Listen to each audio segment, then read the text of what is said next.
Walk into the self-help section of any modern bookstore, and you will find shelves dedicated to the teachings of Osho. The name is synonymous with modern mindfulness, promoted by wellness influencers, cited by celebrities, and printed across millions of books worldwide. Today, the Osho International Foundation manages a vast intellectual property empire. They generate tens of millions of dollars annually, offering meditation apps, luxury wellness resorts, and high-end stress management seminars tailored for the world's largest corporations. But the man on those covers is actually Bhagwan Sri Rajneesh, leader of a heavily armed, isolated cult operating in rural Oregon during the 1980s. His movement was not peaceful.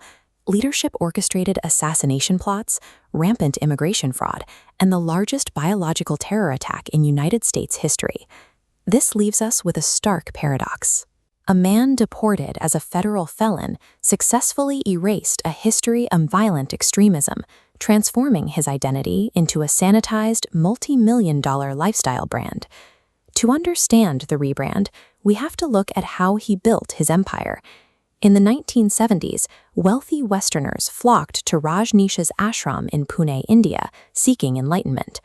Rajneesh captured their attention with a philosophy he called Zorba the Buddha. It was a unique ideological framework that combined the deep spiritual meditation of Gautama Buddha with the extreme material and physical indulgences of a Greek hedonist. The ashram monetized this philosophy aggressively. Followers paid for daily dynamic therapy workshops, purchased merchandise, and handed over massive portions of their personal savings. By promising absolute spiritual salvation without asking followers to abandon their wealth, Rajneesh secured a massive, loyal, and highly lucrative donor base primed for global expansion. In 1981, flush with cash, the movement relocated to the United States.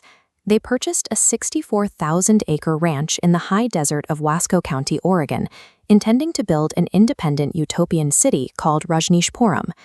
Thousands of followers relocated to the barren landscape, acting as a massive, unpaid labor force. Within months, they constructed a fully functioning municipality, complete with power grids, sewage systems, and housing. While these disciples worked 12-hour shifts performing grueling manual labor, Rajneesh entered a strict period of public silence, retreating into intense personal luxury. The commune funneled its vast capital into fulfilling his specific material desires, most notably purchasing a fleet of 93 custom Rolls-Royces for his exclusive use. Isolated in the desert and physically exhausted from relentless labor, the followers were cut off from the outside world. This created a profound ideological vacuum, leaving the community entirely dependent on the decisions of the commune's executive leadership. With Rajneesh in seclusion, total operational control fell to his personal secretary, Ma'anan Sheela. She was a ruthless tactician tasked with ensuring the commune's survival at any cost. Rajneeshpuram's rapid expansion immediately clashed with the state of Oregon. County officials pushed back with strict land use regulations, and federal agencies began investigating the commune for widespread immigration fraud. Realizing they could not win in court, Sheela devised a plan to bypass the state resistance entirely. She decided to take control of the Wasco County government by rigging the 1984 local elections. To suppress local voter turnout, commune operatives cultivated salmonella in a clandestine laboratory. They secretly sprayed the bacteria onto the salad bars of local restaurants in the neighboring town of the Dalles, severely sickening 751 citizens. The attack triggered a massive FBI investigation. As federal agents closed in on the compound, Sheela abruptly fled to Europe. Rajneesh suddenly broke his vow of silence, holding a press conference to publicly accuse her and her inner circle of the crimes. It did not save him. Federal marshals intercepted Rajneesh on a rented Learjet in North Carolina as he attempted to flee to Bermuda. He avoided prison by entering an Alford plea, a legal maneuver where a defendant accepts the penalties of a guilty plea while maintaining their innocence. He was fined $400,000 and immediately deported. The Oregon experiment was over. The Zorba the Buddha philosophy could not withstand the scrutiny of the American legal system, forcing a total tactical retreat. Rajneesh returned to India in 1985. His global movement was fractured, and his health was rapidly deteriorating.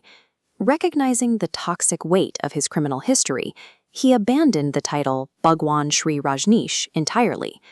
In 1989, he adopted the name Osho, a Buddhist honorific referencing an oceanic sense of dissolving into the universe. Following his death in 1990, the total rights to his vast intellectual property portfolio were transferred to a registered foundation based in Switzerland. The foundation executed a masterful public relations purge. They immediately phased out the mandatory red robes worn by disciples and actively distanced the new Osho brand from any association with the Oregon bioterror attacks. By repackaging over 650 transcribed discourses as secular, New Age wisdom, the foundation generated a massive spike in global sales. As the data extends to the present, the organization secures multi-million-dollar revenue streams by running corporate stress management seminars for clients like IBM and BMW. A man deported for immigration fraud, whose leadership poisoned an entire American town, was successfully repackaged into a premium lifestyle brand. The modern success of Osho proves consumers will gladly ignore a dark historical reality, so long as the packaging makes them feel good about themselves.